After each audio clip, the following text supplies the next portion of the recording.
Eu sou a professora Ana Paula Colasso. Estou aqui em João Pessoa, felicíssima por estar com vocês, tá bom? E o que eu quero dizer? Primeiro, nós não iremos mais parar. Eu quero mandar um beijo especial ao pessoal de Rondônia, tá? Principalmente aí também, não é? Mas nós não iremos mais parar. E sabe o que é bom? Agora com o sorteio, gente. Pois é, eu fiquei sabendo aqui nos bastidores que nós teremos sorteios. Então não pararemos mais, tá? E a coisa vai ficar mais animada, porque sorteio é bom, né? Não sei o que será sorteado, mas nós teremos os sorteios. Mas vamos começar a aula? Vamos lá, porque o Enem está chegando, é 17 de janeiro. Olhem só, tipologia e gêneros textuais. Meninos, nós sabemos que há uma certeza de o Enem cobrar tipos de textos e gêneros textuais. Aí você diz assim, mas Ana Paula, antes dessa nossa parada, nós já havíamos conversado sobre a tipologia, não foi isso? Foi. Mas deixa eu dar uma pincelada aqui para poder continuarmos com os exercícios. Tudo bem? Olhem só. Chegou a questão lá, chegou a prova do Enem, aí você encontrou uma referência à tipologia. Falou em tipologia, são os tipos de textos que existem. Nós temos a narração, a descrição, a dissertação e a injunção. São os 4 principais tipos de textos. Na hora da prova, pense assim. Se o texto é uma narração, o que é narrar? Gente, narrar é contar uma história. Ela pode ser verdadeira ou não, mas eu quero contar algo. Se eu quero contar, óbvio, o meu verbo ele vem no passado, porque eu conto alguma coisa que já foi, não é verdade? Eu tenho a presença de personagens, não interessa se são as personagens principais ou as secundárias. O narrador, não é se é primeira pessoa ou se é terceira pessoa, se eu falo de mim ou se eu irei falar sobre o outro. O espaço, que é onde acontece, o tempo, que é quando acontece, e a história em si, que é o próprio enredo. Então, narrar é contar. Ao nos referirmos à descrição, o que é descrever? Descrever é você fotografar, gente. Você fotografa por meio das palavras. Então, se na narração você conta, eu irei contar algo, na descrição eu me preocupo com caracterizar. Geralmente a descrição, ela está inserida na narração, porque eu me preocupo em contar algo e dentro daquela narração eu tenho um parágrafo ali, um trecho, em que eu me preocupo em utilizar os adjetivos, os verbos de ligação, porque eu me preocupo com caracterizar. Temos ainda a dissertação. Dissertar nada mais é do que informar. Você pode informar de 2 maneiras. Você pode informar expondo apenas, que é simplesmente apresentando lá as informações e pronto, acabou, ou argumentando, quer dizer, apresentando o seu ponto de vista em relação àquela situação, àquele texto, dizendo os porquês de você apresentar aquelas informações. E nós temos ainda o texto injuntivo. Gente, a injunção também é chamado de texto instrucional. Lógico, ele instrui, ele orienta. Então, o texto instrucional ou o texto injuntivo, ele está preocupado com o interlocutor, com o receptor. Tanto é que nós temos aqui uma campanha, olha, doe sangue. A minha preocupação é o quê? É transmitir, é fazer esse pedido, tá? É instruir. Ok, você diz, pô, Ana Paula, que tranquilo. Eu sei o que é narração, descrição, dissertação e injunção. Tudo certo aqui, não é? Aí você diz, certo, mas o que são gêneros textuais? Os gêneros é o que eu consigo fazer a partir dos tipos que existem. Quando nós falamos sobre gêneros textuais, são as particularidades, são as peculiaridades. Olha, os tipos são 4, basicamente. Narração, descrição, dissertação ou injunção.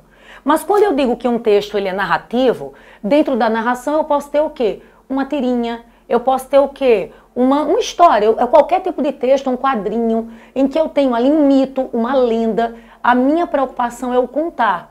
Eu posso ter na descrição também gêneros, na dissertação eu tenho gêneros, na exposição, que faz parte da dissertação expositiva, na injunção.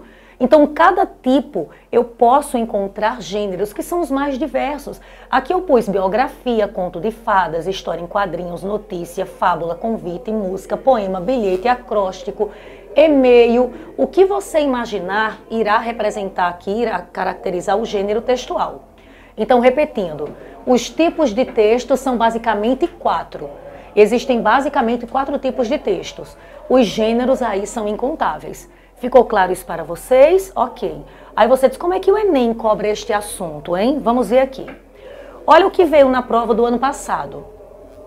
Essa campanha se destaca pela maneira como utiliza a linguagem para conscientizar a sociedade da necessidade de se acabar com o bullying.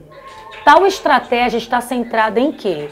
Primeiro, entenda o seguinte, quando o enunciado de uma questão do Enem aborda a estratégia, você vai pensar quais são os caminhos para chegar a determinado propósito. Nesta questão do ano passado, você percebe que existe aqui uma campanha, não é um cartazinho que traz, faz com que o bullying passe a história. Stop bullying. És vítima? Fica calmo. Os bullies adoram reações nervosas. Finge que não é contigo. Não des troco. Lembra-te, o agressor é ele, não és tu. Evita ficar sozinho ou sozinha com o bully. Junta-te com os teus amigos. Mostra-te confiante. Não demonstres medo e acredita em ti. Conta a uma pessoa de confiança o que está a acontecer contigo. Então ele faz aqui a recomendação se você é a vítima. Conheces alguma vítima? Olha só a orientação. Nunca deixes o teu amigo sozinho ou sozinha. Assim farás com que ele se sinta seguro. Ajuda-o a contar a alguém de confiança o que se passa. Ok, conheces o agressor? Tenta convencê-lo a mudar o seu comportamento. Caso não tenha sucesso, denuncia o caso às autoridades. Fechado aqui? Então você percebeu as orientações, tá? Se você percebe as orientações, deixa eu só voltar. Olha o que ele pediu. Ele disse que é uma campanha e ele disse que se destaca pela maneira como utiliza a linguagem para conscientizar. Gente, escuta só. Se eu pergunto a vocês em relação à tipologia textual, observa que o texto traz o objetivo de orientar. Concordam comigo? De instruir. Então, se você me pergunta, Ana Paula, qual é o tipo de texto que nós temos aqui? O tipo é a injunção. O texto é injuntivo. Ele é instrucional. Agora, se você me pergunta qual é o gênero, olha só, é uma campanha. É uma campanha publicitária, é uma campanha. Eu tenho como tipo a injunção, eu tenho como gênero a campanha. Percebeu a diferença? Porque o gênero é o que eu consigo fazer a partir dos tipos que existem. Quando o texto é injuntivo, por exemplo, eu posso ter uma propaganda, uma receita, uma campanha, um manual de instrução, são as subdivisões daquele tipo. Neste tipo injuntivo, nós temos uma campanha. E olha o que ele perguntou na prova do ano passado. Ele quer saber qual é a estratégia, tá? Se o texto é uma campanha, qual é o caminho que ele segue para tal objetivo ali ser alcançado, que é a conscientização. Se ele quer conscientizar, qual é o caminho que ele segue? Chamamento de diferentes atores sociais pelo uso recorrente de estruturas injuntivas. Letra B. Variedade linguística caracterizadora do português europeu. Olha, eu vou te dizer algo. O dizer que ele utiliza esse português europeu, eu até concordo com vocês, se vocês pensaram, eu acho que é a saber. Porque ele utiliza aqui, ó, conta com uma pessoa de confiança o que está a acontecer contigo. Está a acontecer, essa construção, ela não é típica nossa. Mas isso não é o caminho para convencer, concordam comigo? Restrição a um grupo específico de vítimas, ao apresentar marcas gráficas de identificação de gênero, como OA. Aí você diz assim, Ana Paula, olha, eu havia pensado nesta letra C, quando eu fiz essa questão aqui. Só que o restringir, ele não está no OA. Na verdade, quando ele utiliza esse OA, ele generaliza. Observem na campanha, quando ele coloca assim, fica calmo ou calma. Então, independente do seu gênero, fique calmo ou calma. Ele não restringe, ele generaliza. Generaliza. Então, esqueça isso. Pode ignorar a letra C. Na letra D, combinação do significado de palavras escritas em língua inglesa e portuguesa. Eu concordo que ele põe aqui, olha, stop bullying. E depois ele começa a falar no nosso idioma, quer dizer, ele mistura. Mas não é essa a estratégia de convencimento. Concordam? É isso que vai fazer com que o outro se convença? Olha só, enunciado de cunho. Calma que eu voltei aqui sem querer, tá? Enunciado de cunho esperançoso. Passe a história no título do cartaz, mas é isso que vai convencer? Gente, se eu quero conscientizar, se o meu objetivo é trabalhar conscientização, se eu quero conscientizar, qual é a estratégia que eu utilizo aqui dentro do meu texto? Gente, só pode ser a letra A. Chamamento de diferentes atores sociais, porque ele se refere à vítima. Ele fala, olha, e se você for o locutor, for o emissor, se você for aquele que é a vítima, se você é aquele que recebe a agressão, ele termina chamando os vários atores aqui na participação. Se eu sou amigo da vítima, se eu sou a vítima, se eu conheço aquele que é o agressor, ele termina fazendo esses vários chamamentos. Pelo uso recorrente de estruturas injuntivas. Sim, a injunção é ordem, pedido, conselho, ele está aconselhando. E olha os verbos no imperativo. Fica calmo, evita, mostra-te, conta, nunca deixes o teu amigo. Ele fala diretamente com o interlocutor, ele orienta. Por isso, esta questão do Enem 2019 traz como resposta a letra A. Entendido? Ficou alguma dúvida em relação a esta questão? Fiquem atentos, tá? Cuidado. Só o fato de você perceber que ele pertence à tipologia injuntiva, olha só, você já é direcionado aqui à resposta. Concordam? Alguma dúvida? Eu fico olhando de vez em quando aqui para baixo para saber se vocês colocaram alguma dúvida, porque podem perguntar que eu repetirei a questão, tá? Se for o caso, sem problema nenhum. Estamos aqui para ajudá-los, para que vocês conquistem a tão sonhada vaga, tá certo? Então, joga as perguntas, quer que eu repita? Eu já disse, estou aqui para isso, tá? Vamos à próxima questão. Receita, esta foi de 2016. Olha só, tome-se um poeta não cansado, uma nuvem de sonho e uma flor, 3 gotas de tristeza, um tom dourado, uma veia sangrando de pavor. Quando a massa já ferve e se retorce, deita-se à luz de um corpo de mulher, de uma pitada de morte se reforce, que um amor de poeta assim requer. Você percebe pela estrutura do texto que, quanto ao gênero, não é? Ele pertence a um poema, concordam? Porque o que é um poema? Poema é gênero textual. Poema é todo aquele texto, gente, que se apresenta por meio de versos e estrofes. Então, poema é gênero, não confunda com poesia, tá?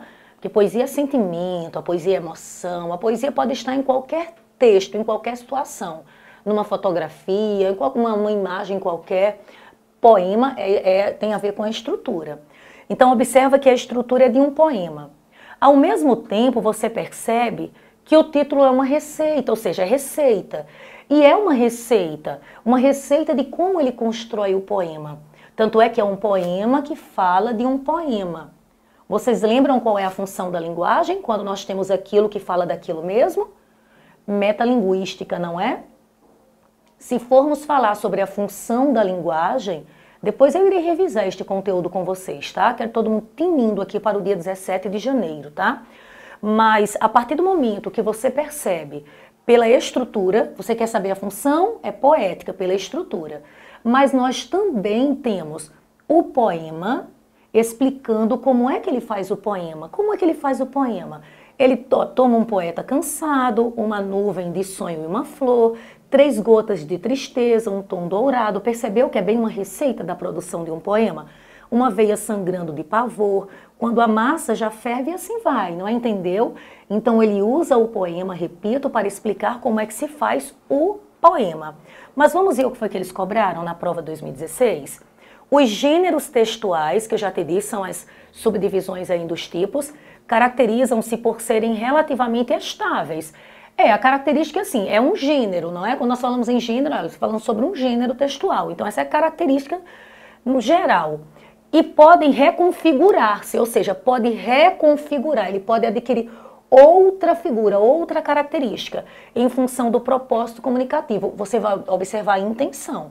Qual é a intenção deste texto? Esse texto constitui uma mescla de gêneros, pois, puxa, é uma mescla. O texto ele é híbrido.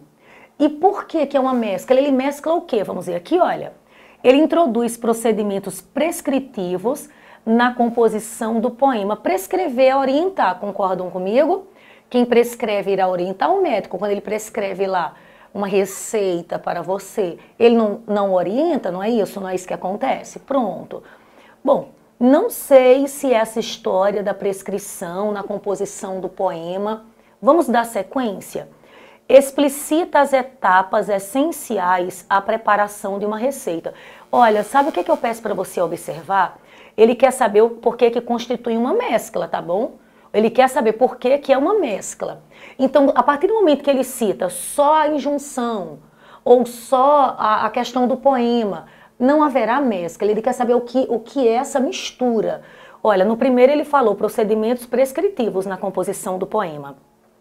Na segunda, explicita as etapas essenciais à preparação de uma receita. Aqui não há mescla de gêneros, concordam? Explora elementos temáticos presentes em uma receita. Também não existe mescla de gêneros, ou seja, termos mais de um gênero textual.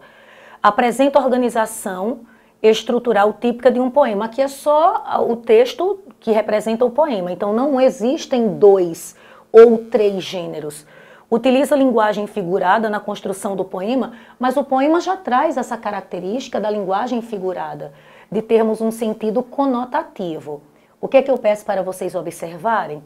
A única alternativa que apresenta uma mescla é, novamente, olha, a letra A. É a letra A. Aí você diz, por que, Ana Paula? Porque, olha, se ele pergunta sobre esta mescla aqui, e na letra A ele diz que introduz procedimentos prescritivos, porque ele irá orientar, afinal de contas é uma receita, então ele orienta, tá certo? Então se é uma receita existe a orientação na composição de um poema. Ele fala que existe então o texto prescritivo, injuntivo e o poema. Olha a mescla, nós encontramos na letra A. Tudo certo? Concordam aqui? Dúvida zero, não é? Pronto. Então vamos à próxima questão. Perceberam que não há nada de complicado, sabe? Como eu disse, no dia 17 você irá encontrar sim este tipo de questão, mas é tudo muito simples. Olha, esta questão aqui, nem veio o ano, mas tudo bem. Em Touro Indomável, que a Cinemateca lança nesta semana nos estados de São Paulo e Rio de Janeiro, a dor maior e a violência verdadeira vem dos demônios de La Mota, que fizeram dele tanto um astro no ringue como um homem fadado à destruição. Dirigida como um senso vertiginoso do destino de seu personagem, essa obra-prima de Martin Scorsese é daqueles filmes que falam a perfeição de seu tema, o boxe, para então transcendê-lo e tratar do que importa, aquilo que faz dos seres humanos apenas isso mesmo, humanos e tremendamente imperfeitos. Bom, o texto está aqui, tá? O que foi que o Enem cobrou sobre este texto? Vamos ver?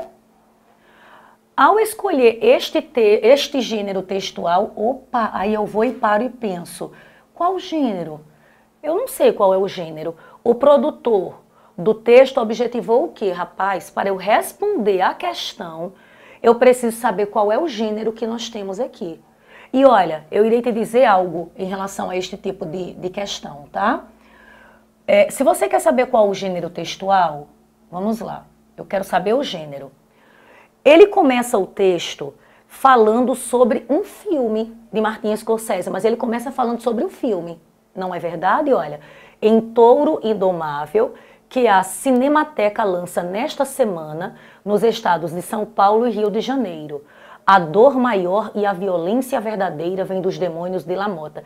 Ele termina explicando, falando, apresentando do que trata o filme.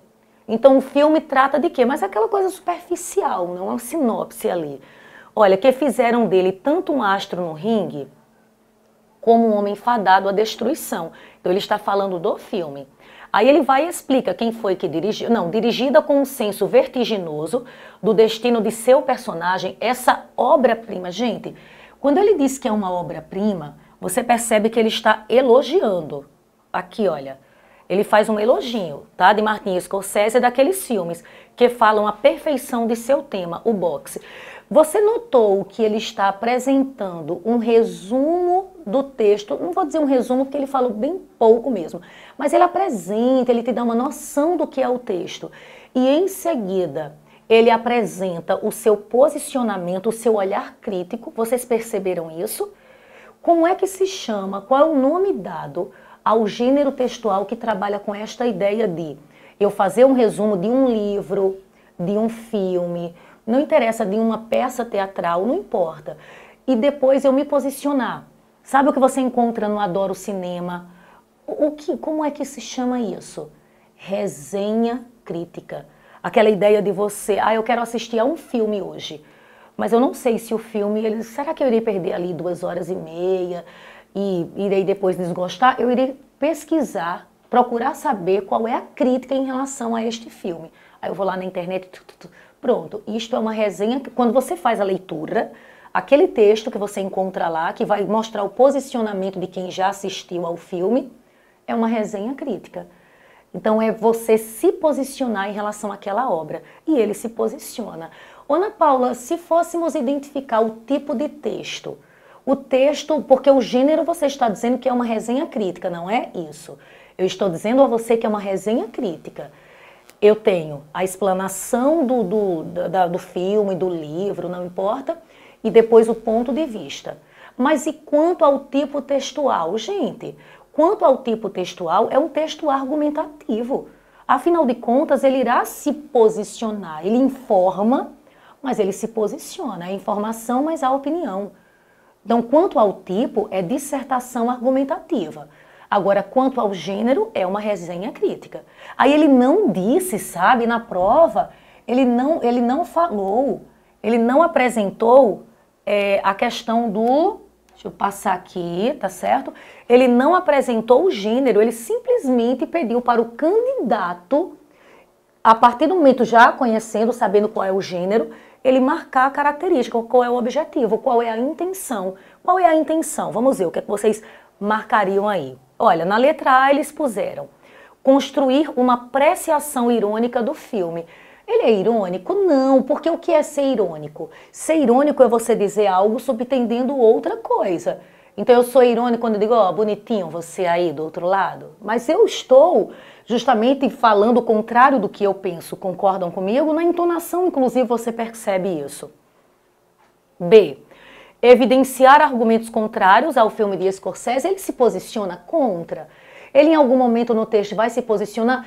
E outra, esse posicionamento contrário representa a resenha crítica? Não, no texto ele nem é contrário, porque ele coloca a obra-prima, porque você poderia me responder sim. De repente eu assisti ao filme e eu discordei total daquele filme. Pois é, por isso que eu parei assim, pode. Mas ele se posiciona a favor, ele diz que é uma obra-prima, gente. É uma obra-prima, então descarta a letra B. Olha C. Elaborar uma narrativa com descrição de tipos literários, mas ele não fala os tipos literários, ele nem faz menção a isso, então esqueça a letra C.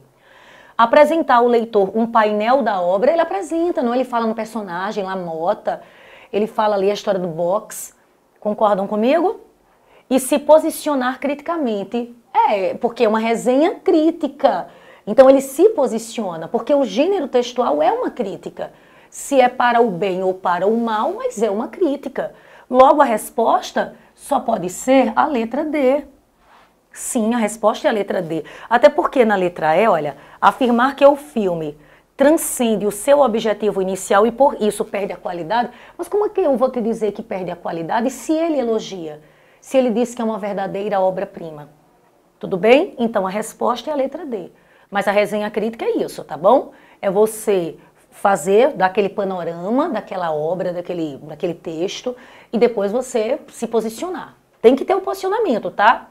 É informação e opinião ali, tá? Ele vai fazer o panorama, apresenta. Lembra daquela questão do Enem que eles colocaram? Agora, a menina que roubava livros, acho que na última aula nós fizemos esta questão. Ele fez um resumo e depois se posicionou. Pronto, então resenha crítica é muito cobrado nas provas. Se não, depois eu trago novamente a questão, tá? Quem sabe aí uma mega revisão dos conteúdos. Digam se vocês quiserem revisão. Falem, tá? Falem porque o que vocês puserem aí, há pessoas acompanhando as mensagens de vocês, tá bom? Então, nós iremos fazer o que for da vontade do grupo, da turma. Veja, a porca e os 7 leitões veio na prova de 2019, na prova PPL, não é? Pessoas privadas de liberdade. Olha só, a porca e os 7 leitões, vamos ver, é um mito que está desaparecendo, pouca gente o conhece. É provável que a geração infantil atual o desconheça. Em nossa infância em Botucatu, ouvimos falar que aparecia atrás da igreja de São Benedito, no Largo do Rosário. Aparece atrás das igrejas antigas. Não faz mal a ninguém, pode-se correr para apanhá-la com seus bacurinhos, que não se conseguirá. Desaparecem do lugar costumeiro da aparição, a qual só se dá à noite, depois de terem cumprido a sina. Em São Luís do Paraitinga, informaram que se a gente atirar contra a porca, o tiro não acerta, ninguém é dono dela. E por muitos anos apareceu atrás da igreja de Nossa Senhora das Mercês, na cidade onde nasceu Oswaldo Cruz. Vamos ver o que foi que eles cobraram sobre este texto? Os mitos são importantes para a cultura, porque, entre outras funções, auxiliam na composição do imaginário de um povo por meio da linguagem. Esse texto contribui para o patrimônio cultural brasileiro por quê? Bom, deixa eu primeiro te perguntar. O que é um mito, gente? Vai, estou fazendo lá a prova do Enem e ele cita a palavra mito. O que é um mito? Olha, um mito é um relato fantástico. O que é relatar? Relatar significa o quê? Falar. Então, olha, Ana Paula, você fala comigo, relata aí o teu dia. Aí se eu irei relatar o que eu fiz ontem, se eu irei relatar o que eu estou fazendo hoje. Gente, o relato pessoal, porque se eu irei falar sobre mim é um relato pessoal. Sou eu narrar, sou eu contar o que eu fiz naquele momento, naquele período. Então relatar é contar, concordam? Aqui ele conta, mas ele conta algo que é fantástico, a história da porca e os 7 leitões, que aparece por trás das igrejas, não é? Mas há uma característica aqui do mito, que a prova do Enem do ano passado, PPL, foi bem em cima, viu? Que foi justamente o candidato saber que o mito, ele apresenta tradição oral. Pois é, quer dizer, o candidato ele tem que saber disso, olha. O que é um mito? O mito é um relato fantástico de tradição oral. Olhem só, olhem só. Ele fala que é um mito, não é? E ele pergunta, ele diz que são importantes para a cultura. Os mitos são importantes, ele está afirmando. Olha, gente, os mitos são importantes para a cultura. Aí ele vai e diz, olha, há funções, há outras funções. Por que que esse texto ele é um patrimônio cultural brasileiro? Vamos lá. Porque ele preserva uma história da tradição oral. Gente, e já é a resposta, sabe? Já é mesmo a resposta. E você diz, ué, por que você já está dizendo que é uma resposta? Porque ele pede a mim, ele diz, ele afirma que os mitos são importantes. Ele disse no texto, ele falou, ele afirmou no texto que há um mito. Ele disse aqui, ó, é um mito que está desaparecendo. Então ele mesmo, no próprio texto, esclarece que se trata de um mito. Então se ele diz isso e eu sei o que é um mito, é um texto, é um relato fantástico de tradição oral, mito, é um relato fantástico de tradição oral. Eu conto a você, você conta a outra pessoa e assim vai, e a coisa vai passando de geração em geração. Pronto. Então preserva uma história da tradição oral, porque é o que representa, o que caracteriza o mito. Você é o mito, então eu conto a outra pessoa e um vai contando ao outro e olha só. Tá bom? Fechou? Aí você diz, Ana Paula, lê as outras, lógico, gente, olha. Confirma a veracidade dos fatos narrados. Veracidade? Mas isso é verdade? Não, ele não vai confirmar e nem há veracidade aqui, não é, gente? Identifica a origem de uma história popular.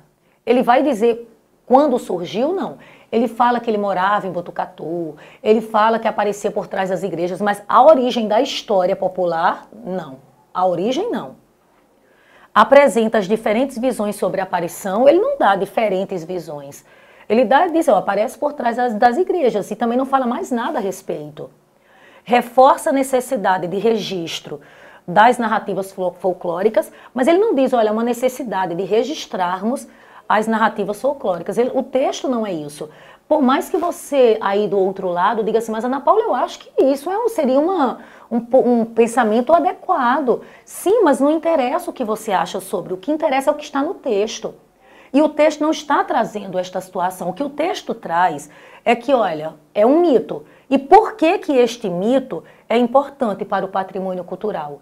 Ele não quer, na verdade, o texto, ele só irá ajudar a você perceber que ali dentro é um mito. Ali existe um mito. Então é como se fosse assim, olha, existe um exemplo aqui, agora diga a mim o porquê de um mito ser tão importante para o patrimônio cultural, é mais ou menos isso, sabe o que ele está perguntando?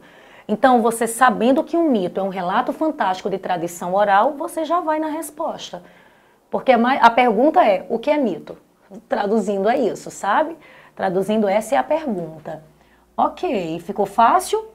Entendido? Assim, o que eu mais quero de vocês é a certeza, é a convicção de que existem diferenças entre tipos e gêneros e que você, por mais que você estude, você não vai estudar todos os gêneros que existem, mas ainda assim os gêneros que o Enem cobra, que o Enem aborda, nós iremos falar sobre todos aqui, todos que o Enem já cobrou, tá bom? Então iremos falar sobre o máximo aqui de gêneros que pudermos, porque não existe uma quantidade de gêneros, tudo é gênero, tipo sim.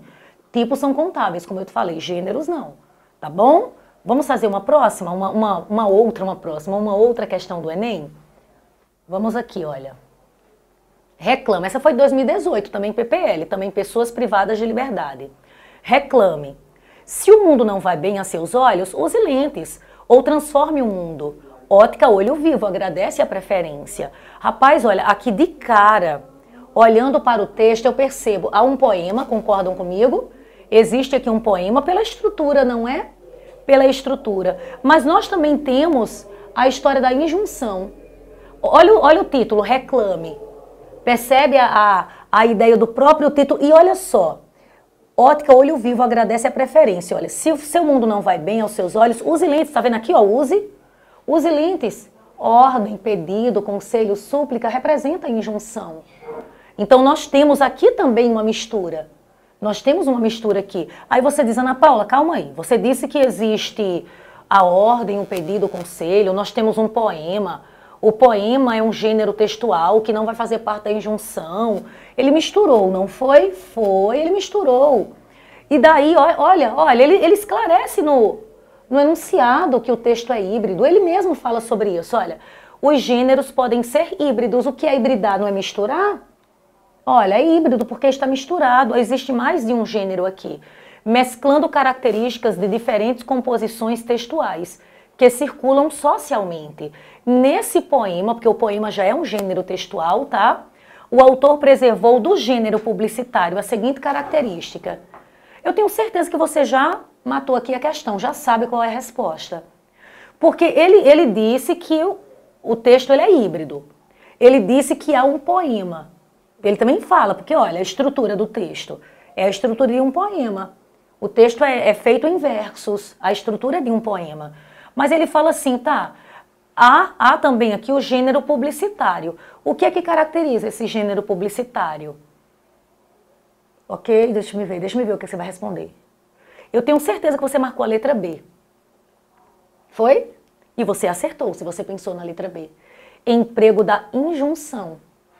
Porque ele orienta, use lentes, olha, é o seguinte, olha só, se o mundo não vai bem a seus olhos, faz o seguinte, use lentes. E a injunção é ordem, é pedido, é conselho, é súplica.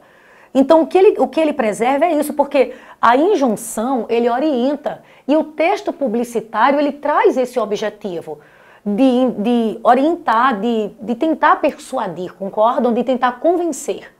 O texto publicitário é isso, eu irei colocar aqui um texto publicitário e o meu objetivo é que você consuma o meu produto. É convencê-lo. Então a resposta é a letra B. Extensão do texto, esqueça. A apresentação do título, porque ele fala extensão, o texto publicitário não tem extensão, não tem tamanho. A apresentação do título também não tem relação com o texto publicitário. Disposição das palavras e pontuação dos períodos, que também não representa nada em texto publicitário. Então esqueça, o que representa é a injunção, já que orienta. Já que o texto publicitário faz parte, é um gênero desse texto que irá orientar. Perfeito, não é, gente? Glossário diferenciado. Mais uma para trabalharmos aqui, olha, da prova de 2018 também, glossário diferenciado. Glossário, para quem esqueceu aí, pode traduzir como dicionário, viu? Glossário é quando você tem um livro com várias palavras, com o significado dessas palavras, tá bom? Então, glossário é um dicionário. Glossário diferenciado, vamos lá. Outro dia vi um anúncio de alguma coisa que não lembro o que era. Como vocês podem deduzir, o anúncio era péssimo. Lembro apenas que o produto era diferenciado, funcional e sustentável. Pensando nisso, fiz um glossário de termos diferenciados e suas respectivas funcionalidades. Aí ele dá o significado, olha gente. Diferenciado, um adjetivo que define um substantivo, mas também o sujeito que o está usando. Quem fala diferenciado poderia falar diferente, mas escolheu uma palavra diferenciada, porque ele quer mostrar que ele próprio é diferenciado. Essa é a função da palavra diferenciado, diferenciar-se. Por diferenciado, entenda, mais caro. Estudos indicam que a palavra diferenciado representa um aumento de 50% no valor do produto. É uma palavra que faz a diferença, hein? Gente, olha, ao lermos o texto, eu acho que de cara você percebe aqui uma crítica, concordam comigo? Sabe qual é a crítica que ele faz? As pessoas que usam a palavra diferenciado para valorizar um determinado produto. Ah, eu tenho essa canetinha aqui, tá? Então eu digo assim, olha gente, a minha caneta, digamos que o normal seja R$5 para essa canetinha, mas eu vou vender por R$10. Sabe por quê? Porque a minha canetinha é diferenciada. Então é justamente o que ele fala. Aqui ele falou 50%, não, então seria 7,50, mas tudo bem. Seria, o que eu quero dizer é que a palavra diferenciado só é utilizado para você enaltecer, engrandecer e tornar o produto mais caro. Então ele faz uma crítica a isso. E olha, faz o seguinte, você que usa a palavra diferenciado, você também quer ser diferentão, mas você quer ser o diferente. Então eu também vou inventar uma palavra, eu vou inventar a palavra diferenciado. Ele também vai e inventa, olha. Não é para inventar? Então vamos lá. Por diferenciado, ele vai e inventa também. Entendeu? Ele vai e inventa. Aí olha o que ele perguntou. Os gêneros são definidos, entre outros fatores, por sua função social. Nesse texto, um verbete foi criado pelo autor para quê? Ô, Ana Paula, o que é verbete, hein? Verbete é justamente dar o significado da palavra. É uma palavra e o meu objetivo é dar o sentido do termo. Entendeu? E ele não fala, não disse que é um glossário, então ele vai dar o sentido da palavra. E verbete também é gênero textual, ouviram? É. Se você fizer uma pesquisa, você tem lá verbete enciclopédico. O verbete é você trabalhar com as definições, com a significação das palavras. Então, se no texto ele atribui um significado, porque ele atribui, ele coloca aqui o significado diferenciado, 2 pontos. Então ele vai e coloca, assim como o dicionário faz, por isso que é glossário, por isso que ele usa aqui verbete, porque ele está trabalhando com essa linguagem do dicionário, tá? Mas ele quer saber, ele foi criado pelo autor para quê? Qual foi o objetivo? Por que ele inventou a palavra diferenciado? Por que ele fez isso? Ele quis fazer, sabe o que, gente? Ele quis criticar. Ele quis criticar. Eu irei inventar uma palavra do mesmo jeito que vocês inventam, que a palavra diferenciado faz com que esse produto realmente seja diferente. Não, só no preço. Aí o que é que vocês marcariam aqui? Atribuir novo sentido a uma palavra, esse é o objetivo, gente? Atribuir um novo sentido à palavra, o que é que vocês me dizem? Não é, ele não tem esse objetivo de dar uma nova... Não, o significado é o mesmo, até quando ele coloca a palavra diferenciado, o sentido é o mesmo. Ele não, o objetivo do texto não é atribuir outro sentido, não. Esqueça isso, tá? Apresentar as características de um produto, ele também não apresenta características de produto nenhum. Ele fica apenas fazendo uma crítica para quem usa a palavra diferenciado em seus produtos.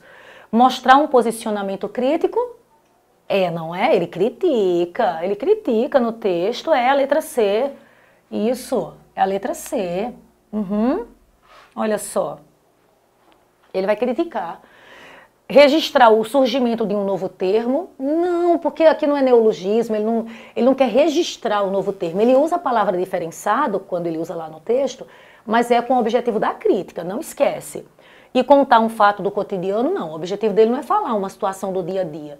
O objetivo do texto, a intenção dele é fazer uma crítica para quem usa a palavra diferenciado. Tudo certo, não é? Tudo certo mesmo. Vamos a uma próxima questão? Deixa eu só apagar aqui o xizinho que eu fiz. Pronto. Cores do Brasil. Olha só, também foi de 2018 essa, tá?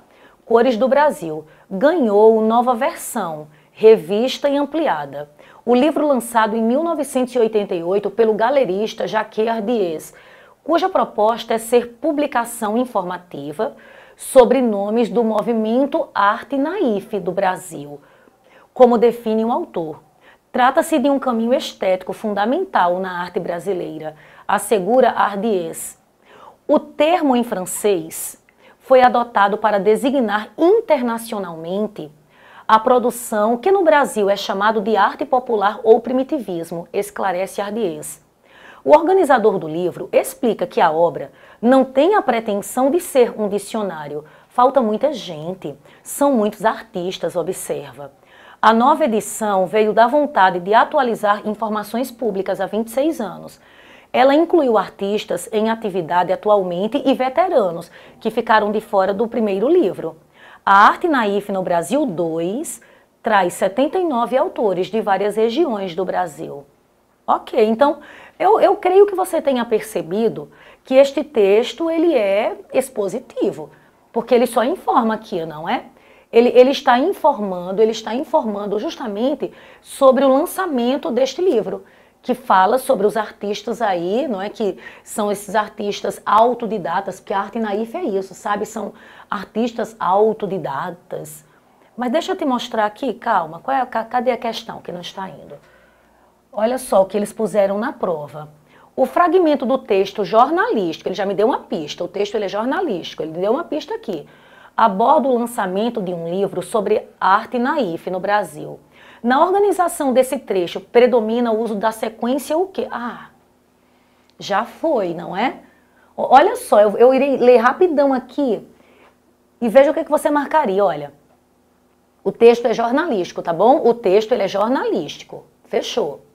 Então, na organização desse trecho, predomina uma sequência o quê? Se o texto é jornalístico, é injuntiva, é argumentativa, lembra que injunção é ordem, pedido, conselho, súplica. É argumentativa, ou seja, ele coloca o ponto de vista dele. É uma narrativa, ele está contando uma historinha. Ele está caracterizando, o objetivo é descrever, o objetivo é expor. Vou te dizer uma coisa, se você falou descrever, não é não. O objetivo do texto, de um texto jornalístico, não é a descrição. O objetivo de um texto jornalístico é a exposição, gente. É claro que sim, lógico que sim. Ah, tá bom, vou te mostrar. Ele não está justamente expondo o lançamento da revista? É o lançamento, olha, ganhou nova versão, revista e ampliado, o livro lançado em 88 pelo galerista, então ele está informando. Ele não fala muito sobre a arte naif, quer dizer, ele não fala nada, ele só diz que é a arte naif. Ele não aprofunda nada. Há uma informação aqui. Sem aprofundamentos, mas há uma informação. Não há opinião, ou você consegue dizer a mim se ele acha bom ou ruim. Eu consigo perceber nada disso, eu consigo perceber apenas que ele informa. Por isso que é uma exposição, por isso que não há argumentação. Tudo bem? Então, o objetivo de um texto jornalístico não é descrever, é justamente informar. O texto jornalístico traz esse objetivo. Vocês discordam? Não é? Espero que não, porque é a exposição. O texto jornalístico tem esse objetivo. Logo, você termina marcando aí a letra E. Marcou? Marcou a letra E? Creio que sim, não é? Aqui, olha, letra E a resposta. Composta por informações sobre a arte naif, sobre o lançamento, tá bom? Ok. Eita, meu tempo está se esgotando aqui também, gente. Mas eu acho que vocês estão entendendo, tá? Já disse, qualquer coisa vai perguntando, vai perguntando. Sai daqui com dúvida não. Olha, vamos lá, vamos à próxima. Próxima questão. Deserto de Sal, da mesma prova. Pessoas Privadas de Liberdade, 2018, PPL 2018. Deserto de Sal, olha só. O silêncio ajuda a compor a trilha que se ouve na caminhada pelo Salar de Atacama. Com 100 quilômetros de extensão, o Salar de Atacama é o terceiro maior deserto de sal do mundo, olha só, gente. De acordo com um estudo publicado pela Universidade do Chile, o Salar de Atacama é uma depressão de 3 o quê? De 3 500 quilômetros, acho que aquele trezinho ali está errado, de 500 quilômetros quadrados entre a Cordilheira dos Andes e a Cordilheira do Meio. Não tem aquele 3 não, viu gente? Pode anular. Sua origem está no movimento das placas tectônicas. Mais tarde a água evaporou-se e desta forma surgiram os desertos de sal do Atacama, além da crosta de sal que recobre a superfície. Há lagoas formadas pelo degelo de neve acumulado nas montanhas. Caramba, olha, eu sei que há uma informação aqui, não é? Há informação. Vamos ver o que foi que ele pediu? Os gêneros textuais são textos materializados que circulam socialmente. Ok, o texto Deserto de Sal foi veiculado em uma revista, tá? De circulação mensal. Vamos ver qual foi a revista aqui, se eles puseram aqui, olha. Ó, verdade, olha. É Terra de Gente, foi a revista. Aí vamos aqui, ó. Pelas estratégias linguísticas exploradas, conclui-se que o fragmento apresentado pertence a que gênero? Bom, é um relato? Aí você diz assim, mas o que é um relato? Relato é quando você conta algo. E o objetivo do texto não é contar algo, não é contar. Veja que o objetivo do texto é apresentar, ele informa. Mas ele não está contando. O relato é você narrar, falar sobre algo. O texto não é uma narração, tá? O texto não é uma narração, ele tem o objetivo aqui de informar, ele é dissertativo. Verbete, pela apresentação de uma definição. Gente, verbete, eu já disse, é um gênero que trabalha com a significação da palavra. Verbete de dicionário, ele vai trabalhar com o sentido da palavra. Não, o objetivo aqui não é indicar a significação de nada. Concordam comigo que não há verbete? É um artigo de opinião, pela apresentação de uma tese e de argumentos sobre o salar de Atacama. Mas em que momento você percebe que ele irá se expor, que ele irá colocar a sua opinião? Em que momento? Em nenhum momento existe a opinião. Artigo de opinião é aquele gênero textual em que você irá perceber que o cidadão está preocupado em se posicionar, em apresentar seu ponto de vista. Então, olha, ignora, porque não existe aqui essa história de artigo de opinião. Ele não está opinando. Reportagem, pela apresentação de informações e de dados sobre o salar de Atacama. Opa, sim, olha, ele apresenta informações e ele coloca dados, ó, 100 quilômetros de extensão, é o terceiro maior deserto de sal do mundo. Ele fala que foi um artigo publicado na Universidade do Chile. Há uma depressão de 500 quilômetros quadrados. Sim, ele coloca dados e ele informa. Se é isso que acontece, nós temos uma reportagem. Opa, é uma reportagem. Ana Paula, mas por quê? Porque a reportagem não é um texto que está justamente na tipologia expositiva. Ele expõe, ele coloca dados, ele informa. Ele informa. Dizer que é uma resenha, não, porque não existe crítica. Não, do mesmo jeito que eu te digo que não houve opinião, a resenha, pela apresentação de descrição e avaliação do salar. Não existe uma avaliação aqui. Então pode ignorar, não há resenha crítica. Ele não se posiciona. Não há posicionamento por parte daquele que escreveu o texto. Então é uma reportagem. Percebeu por eliminação? Não é relato, não é verbete, não é artigo de opinião, não é uma resenha, é uma reportagem. Então a reportagem apresenta aqui a informação. Certo? Vamos dar sequência. Para onde vai essa estrada? Eu tenho 2 minutos, mas dará tempo. Para onde vai essa estrada? Foi PPL 2017. Sou Augusto, para onde vai essa estrada, o senhor Augusto? Eu moro aqui há 30 anos. Ela nunca foi para parte nenhuma, não. Sou Augusto. Eu estou dizendo, se a gente for andando, aonde a gente vai, o senhor Augusto? Vai sair até nas Europas, se o mar der val. Aí eles colocaram até o significado de val, olha. Val, lugar do rio ou outra porção de água onde esta é pouco funda e por isso pode ser transposta a pé ou a cavalo. Bom, vamos ver qual foi a pergunta. As anedotas. O que é uma anedota, gente? A anedota também é um gênero textual, tá? É uma piada. A anedota é uma piada. Faz parte da narração, tá? É um gênero textual que faz parte da narração. Se você perceber, até pela forma como o texto aqui, olha, o diálogo, tá vendo aqui a conversa? O texto dialogal, essa conversa faz parte de um texto narrativo. Então, as anedotas são narrativas, reais ou inventadas. estruturadas com a finalidade de provocar o riso. O recurso expressivo que configura esse texto como uma anedota é o quê? O que caracteriza como uma anedota? Por que esse texto é engraçado? Ah, eu não achei graça. Achou sim. Por que esse texto é engraçado? Qual é a parte do texto que você está bom? Olha, a parte do texto que quebra a expectativa, vamos assim dizer, é quando ele trabalha com esse verbo ir. Olha, para onde vai essa estrada? Sua Augusta, para onde vai a estrada? Olha, eu moro aqui há 30 anos e ela não foi, tá vendo? É o verbo ir, tá vendo só? Sua Augusta, eu estou dizendo, se a gente for andando, ó, de novo o verbo ir, aonde a gente vai? O verbo ir de novo. Vai sair nas Europas, se o Madeval, vai sair em qualquer canto, você não pode, não vai andando, você pode em qualquer lugar. Então a parte que torna esse texto uma anedota, uma piada, é a falta ou a possibilidade de entender o verbo ir de mais de uma forma. É a ambiguidade do verbo ir. Esse verbo ir pode ser entendido de várias maneiras. E ele entende o texto de outra forma. Não é o São Augusto, o Senhor Augusto. Ficou claro isso para vocês? Meninos, olha, o tempo foi esgotado. Eu espero que vocês tenham gostado. Qualquer dúvida, eu já disse, manda aqui, tá? Que eu faço questão de, por não ter dado tempo hoje, de colocar no material da próxima semana. Tá bom? Então eu já disse, o que nós não queremos aqui é que vocês fiquem com dúvidas. Então vamos lá, rumo à nossa aprovação, não é isso? Olha aí o Enem chegando e só felicidade. Um beijo e até sábado.